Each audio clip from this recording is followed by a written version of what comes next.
He's even worse. When I meet him, I will tell him. I'll say, you, Donald Trump, you are even worse because your forebears came to America. They found the native, the indigenous Americans. They wiped them out. They killed nearly all of them. Rine, we are living as a nation, and black and white, we are going to find solutions for our land question. So Donald Trump must leave us alone. Now, since President Trump got into office, we have been seeing him slapping different countries with tariffs. And we've also seen him cut aid that were being sent to foreign countries, especially the needy countries, majorly in Africa and different parts of the world.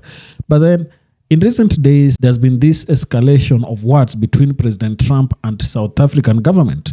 So President Trump in his Truth Social said that South Africa is confiscating land and treating certain classes of people very badly. It is a bad situation that the radical left media doesn't want to so much mention. A massive human rights violation, at a minimum, is happening for all to see. The United States won't stand for it. We will act. Also, I will be cutting off all future funding to South Africa until a full investigation of this situation has been completed. You wonder what President Trump is talking about and why he just singled out South Africa. You know, South Africa is a country that is really special in Africa. In one aspect, it has the largest population of white people.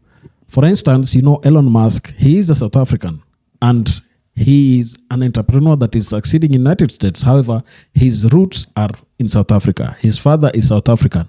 So if you look at how things are, you will have to note that it seems Elon Musk is having influence over President Trump and is the one telling Trump what's going on. So why is it that President Trump is saying that horrible things are happening in South Africa and South Africa is confiscating land?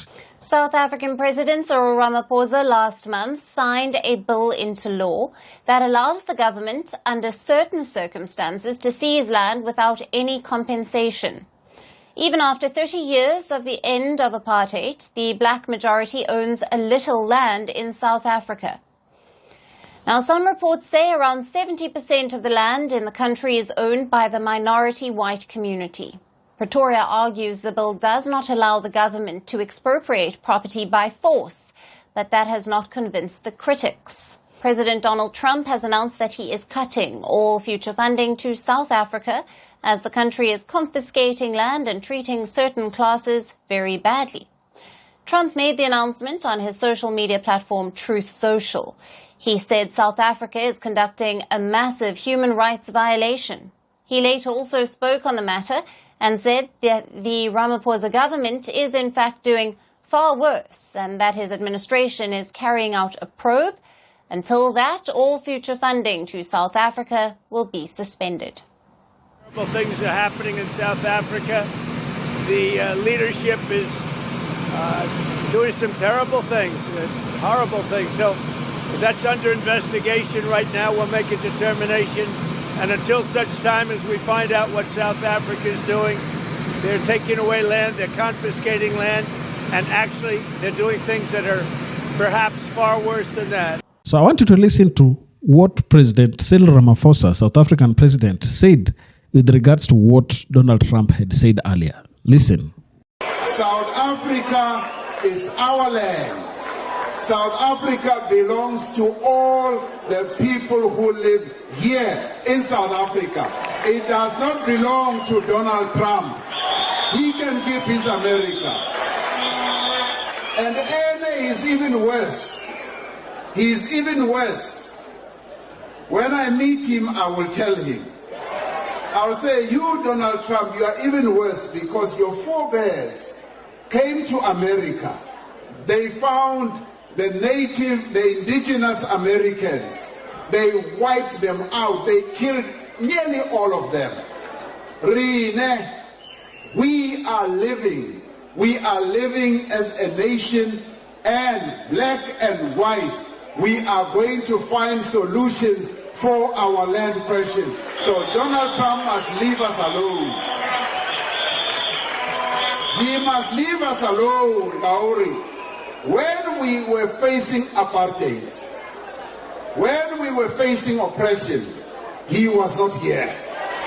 He did not fight side by side with us. And we were able, on our own, yes, with support of progressive forces in the world, to resolve the apartheid question. As far as I recall, Donald Trump was not around the negotiating table when we negotiated the end of apartheid. So stick around there in the White House. We will do our business here, and we will find solutions for our problems. So stay out of our issues, and we will not get involved in your issues in America. You have your own problems. Leave us alone. South African President Cyril Ramaphosa has responded and denied the accusations of confiscations. He says he wants to engage with Trump over the aid suspension. Meanwhile, his mineral minister wants to retaliate. He says if Trump could use aid cuts to threaten South African economy, Pretoria could withhold vital minerals to Washington. You passed an Exploration Act, therefore Trump would withhold funding to South Africa. And I said, let's not mobilize Africa, let's withhold minerals to US. That is it. If they don't give us money, let's not give them minerals. But the reality, they take our minerals, but say we're withdrawing funding. No, we have minerals in the continent, and therefore we have something that we have. We're not just beggars, but we must just use that endowment for our benefit as a continent.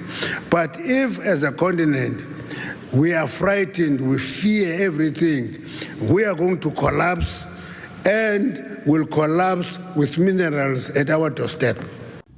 So that is President Cyril Ramaphosa responding to President Trump.